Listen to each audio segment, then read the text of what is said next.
Assalamualaikum warahmatullahi wabarakatuh. Perkenalkan, nama saya Leni Manina. Saya berkuliah di Universitas Muhammadiyah Mataram, jurusan PGSD, Fakultas FKIP, NIM 22A1H 197, kelas 3E. Baik, yang pertama saya akan menjelaskan tentang peta globalisasi.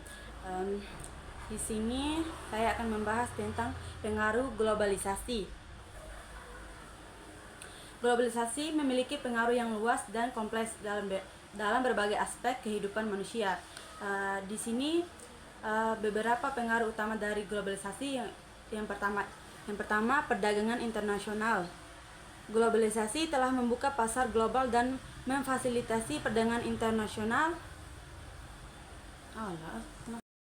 Yang pertama, perdagangan internasional. Globalisasi telah membuka pasar dan global dan memfasilitasi perdagangan internasional. Yang kedua, investasi asing langsung. Globalisasi juga telah mendorong investasi asing langsung, di mana perusahaan multinasional berinvestasi di negara-negara lain. Yang ketiga, perubahan teknologi.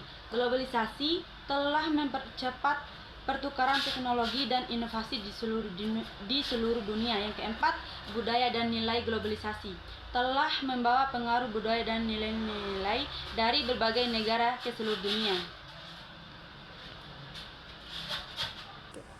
Baik, yang kedua saya akan membahas tentang dampak positif. Ada banyak dampak positif yang dapat terjadi dalam berbagai aspek kehidupan. Yang pertama, kemajuan teknologi. Yang kedua, peningkatan kualitas hidup. Yang ketiga, peningkatan produktivitas. Yang keempat, kemajuan ilmiah. Yang ketiga, saya akan membahas tentang dampak negatif. Dampak negatif adalah konsekuensi yang merugikan atau tidak diinginkan dari suatu peristiwa, keputusan atau tindakan. Dampak negatif dapat terjadi dalam berbagai bidang kehidupan, termasuk sosial, ekonomi, lingkungan, dan kesehatan. Beberapa contoh dampak negatif yang umum termasuk yang pertama, dampak sosial, misalnya konflik antar kelompok, ketidakadilan sosial, peningkatan kesenjangan ekonomi, atau peningkatan tingkat kejahatan. Yang kedua, dampak ekonomi. Yang ketiga, dampak lingkungan, misalnya polusi udara, pencemaran air, deforestasi, atau perubahan iklim. Yang keempat, dampak kesehatan. Yang kelima, dampak psikologi. Baik, saya akan melanjutkan dari bersikap selektif. Bersikap selektif adalah istilah yang mengacu pada praktik membersihkan atau mengurangi sampah dengan memilih secara selektif jenis sampah yang akan dibuang atau didaur ulang. Saya akan menjelaskan peta konsep kedua, yaitu kekuasaan. Kekuasaan adalah kemampuan atau otoritas seseorang atau kelompok untuk mempengaruhi, mengendalikan, atau memanipulasi orang lain, keputusan, atau peristiwa. Kekuasaan politik misalnya dapat diperoleh melalui pemilihan umum atau melalui pengambilan keputusan yang mempengaruhi kehidupan masyarakat. Kekuasaan dapat digunakan untuk mencapai tujuan yang positif, seperti mempromosikan keadilan sosial, memajukan kesejahteraan masyarakat, atau mempertahankan keamanan. Baik, saya akan menjelaskan macam-macam kekuasaan di Indonesia.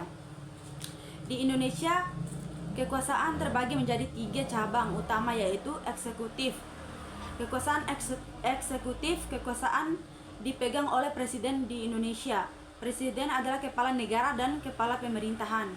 Presiden memiliki wewenang untuk menjalankan pemerintahan, mengambil keputusan politik, dan mengawasi pelaksanaan kebijakan negara.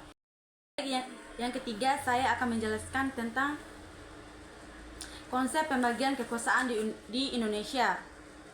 Konsep pembagian kekuasaan di Indonesia didasarkan pada prinsip-prinsip negara, hukum, dan sistem pemerintahan demokrasi. Pembagian kekuasaan ini terdiri dari 3 cabang kekuasaan yang saling independen dan saling mengawasi, yaitu yang pertama, kekuasaan eksekutif, yang kedua, kekuasaan legislatif, yang ketiga, kekuasaan yudikatif. Yang keempat, saya akan menjelaskan tentang nilai-nilai Pancasila. Pancasila adalah dasar negara Republik Indonesia yang terdiri dari 5 nilai atau prinsip dasar. Berikut adalah penjelasan singkat tentang setiap nilai Pancasila. Yang pertama, ketuhanan yang Maha Esa. Yang kedua, kemanusiaan yang adil dan beradab. Yang ketiga, persatuan Indonesia. Yang keempat, kerakyatan yang dipimpin oleh hikmat kebijaksanaan dalam permusyawaratan perwakilan. Yang kelima, keadilan sosial bagi seluruh rakyat Indonesia. Saya akan menjelaskan tentang kedudukan dan fungsi kemerdekaan NKRI. Yang pertama, kedudukan kemerdekaan NKRI merupakan hak dan cita-cita bangsa Indonesia yang diakui oleh hukum internasional.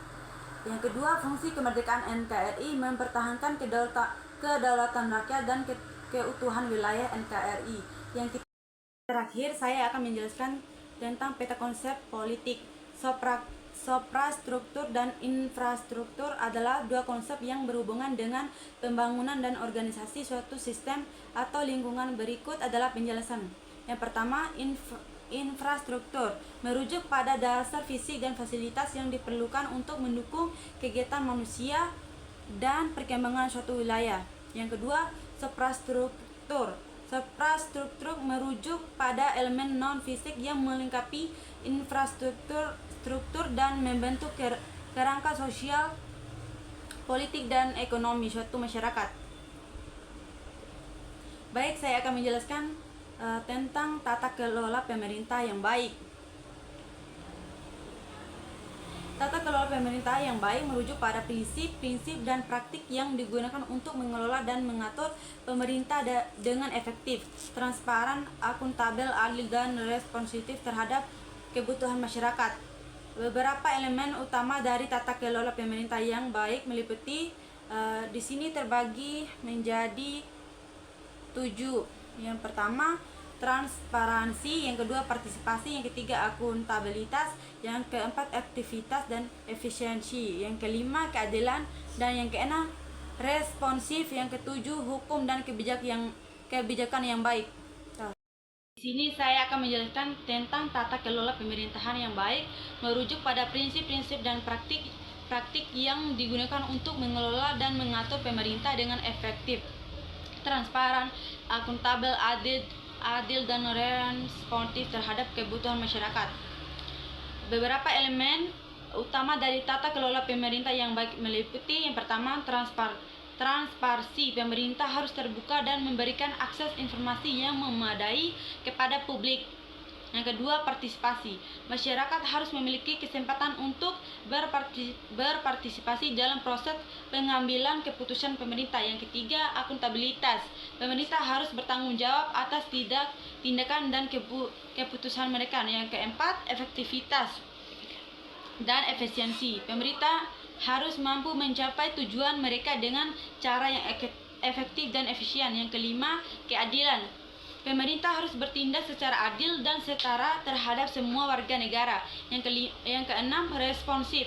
Pemerintah harus responsif terhadap kebutuhan dan aspirasi masyarakat. Ini melibatkan mendengarkan dan merespon masukan dan keluhan masyarakat, serta mengambil tindakan yang sesuai. Yang ketujuh, hukum dan kebijakan yang baik.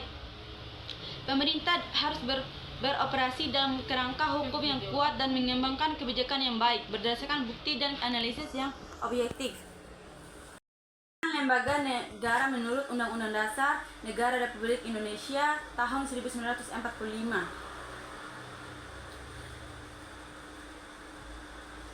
Kewenangan lembaga negara di Indonesia terbagi menjadi 3, yaitu yang pertama, kewenangan eksekutif. Yang kedua, kewenangan legislatif. Yang ketiga, kewenangan yudikatif. Selain itu, Undang-Undang Dasar Negara Republik Indonesia tahun 1945 juga mengakui adanya lembaga negara lainnya seperti Badan Pemeriksaan Keuangan atau BPK yang bertanggung jawab dan mengawasi pengelolaan keuangan negara. Menurut Undang-Undang Dasar Negara Republik Indonesia tahun 1945, kewenangan lembaga negara di Indonesia terbagi menjadi 3, yaitu yang pertama, kewenangan eksekutif. Yang kedua, kewenangan legislatif. Yang ketiga, kewenangan yudikatif. Selain itu, Undang-Undang Dasar Negara Republik Indonesia tahun 1945 juga mengakui adanya lembaga negara lainnya seperti Badan Pemeriksaan Keuangan atau BPK yang bertanggung jawab dalam mengawasi pengelolaan keuangan negara, Komisi Yudisial yang bertugas mengawasi perlakuan hakim, dan Komisi Nasional Hak Asasi Manusia yang bertugas melindungi dan mempromosikan hak asasi manusia di Indonesia. Terakhir, warga negara dalam sistem politik di Indonesia. Di Indonesia, warga negara memiliki peran penting dalam sistem politik. Warga negara Indonesia memiliki hak dan kewajiban dalam proses politik, termasuk dalam pemilihan umum, partisipasi dalam pembuatan kebijakan, dan menjalankan tanggung jawab sebagai anggota masyarakat. Sebagai warga negara, Anda memiliki hak untuk memilih dan dipilih dalam pemilihan umum. Selain itu, warga negara juga memiliki hak untuk menyampaikan pendapat, berkumpul, dan berserikat secara damai. Namun, sebagai warga negara, Anda juga memiliki kewajiban untuk mematuhi hukum, menjaga keamanan dan ketertiban, serta berpartisipasi dalam membangun negara. Baik, mungkin itu saja yang bisa saya sampaikan. Wassalamualaikum warahmatullahi wabarakatuh.